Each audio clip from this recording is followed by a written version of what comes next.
वक्रतुंड महाकाया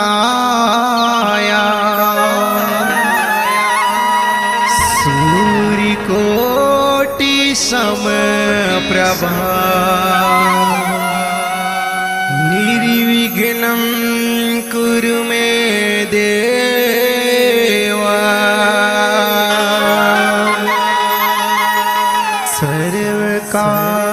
सर्वकार्येषु सर्वदा।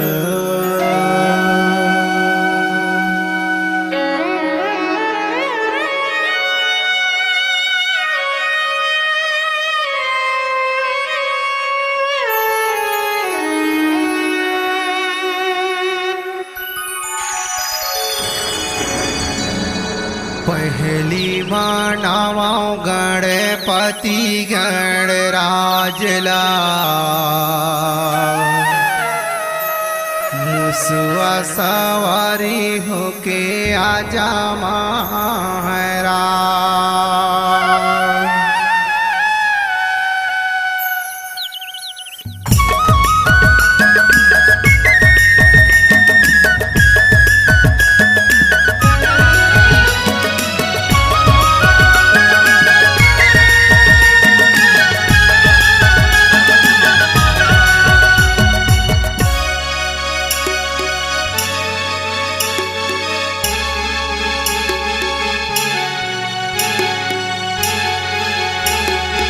पहली मानावा गणपति गणराजला मुसवा सवारी हो गए आजा महाराज। पहली मानावा गणपति गणराजला मुसवा सवारी हो के आजा महाराज। जय हो गणपति देवा बिनती ला सुनी लेवा। जय हो गणपति देवा बिनती ला सुनी लेवा। मुसवा सवारी हो के आजा महाराज। पहली मानावा गणपति गणराजला मुसवा सवारी हो के आजा महाराज।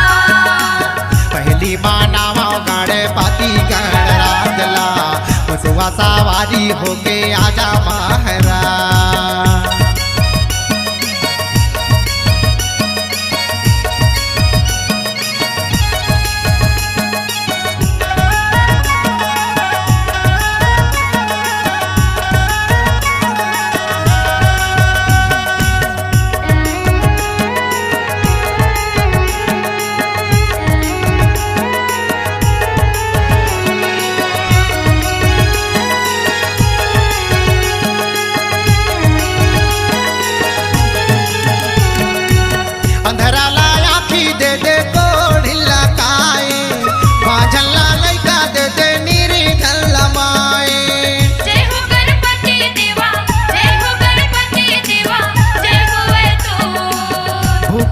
भोजन दे दे प्यासल्ला पानी लूलन बर पाँव दे दे गूंगला बानी।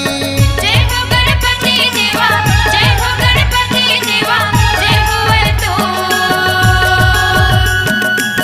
पहली मानावा गणपति गणराजला मुसवा सवारी होके आजा महाराज।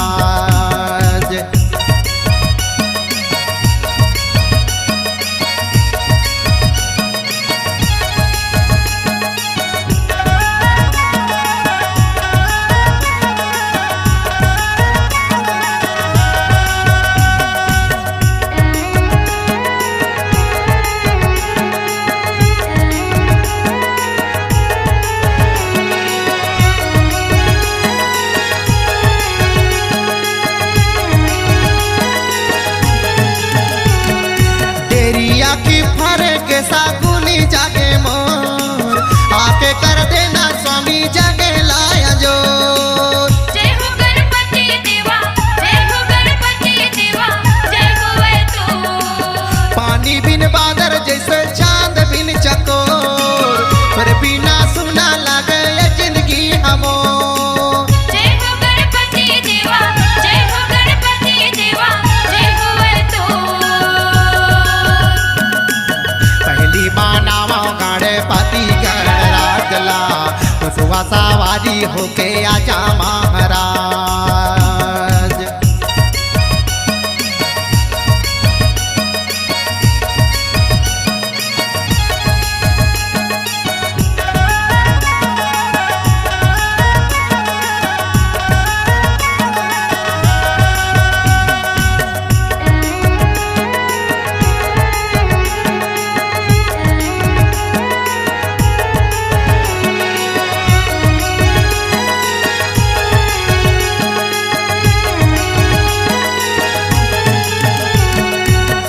विघ्न हरैया स्वामी मंगल दाता आदित्य तोर पिता पार्वती माता जय हो गणपति देवा जय हो गणपति देवा जय होवे तू पानी बरछानी बंजा गर्मी बरछाता रद्दा रेंगे माँ कोयला नहीं तो गड़े काटा जय हो गणपति देवा जय हो गणपति देवा जय होवे तू